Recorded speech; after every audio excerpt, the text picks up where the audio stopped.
ಆದ್ರೆ ಪರಿಶುದ್ಧಾತ್ಮನಿದ್ದಾಗ ನಮ್ಮನ್ನು ಎಚ್ಚರಿಸ್ತಾನೆ.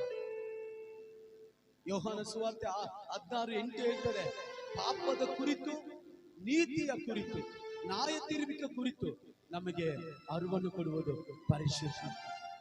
ಆಮೇಲೆ ಹಲ್ಲೆಲೂಯಾ. ಅನೇಕ ಕುಟುಂಬ ಒಡೆದು ಹೋಗಿದೆ, ಅನೇಕ ಕುಟುಂಬದಲ್ಲಿ ಸಮಾಧಾನ ಇಲ್ಲ, ಸಂತೋಷ ಇಲ್ಲ.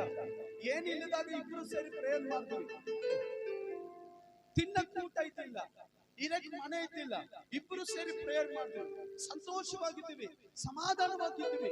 ಇವಾಗೆಲ್ಲ ಬರ್ತಾ ಬರ್ತಾ ಬರ್ತಾ ಬರ್ತಾ ಏನಾಯ್ತು, ಮನೇಲಿ ಸಮಾಧಾನ ಇಲ್ಲ, ಮನೇಲಿ ಸಂತೋಷ ಇಲ್ಲ, ನೆಮ್ಮದಿ ಇಲ್ಲ, ದೃಷ್ಟಿ ಬೇರೆ ಕಡೆ ಹೋಗ್ತಾ ಇದೆ, ಫೋಕಸ್ ಬೇರೆ ಕಡೆ ಹೋಗುತ್ತೆ.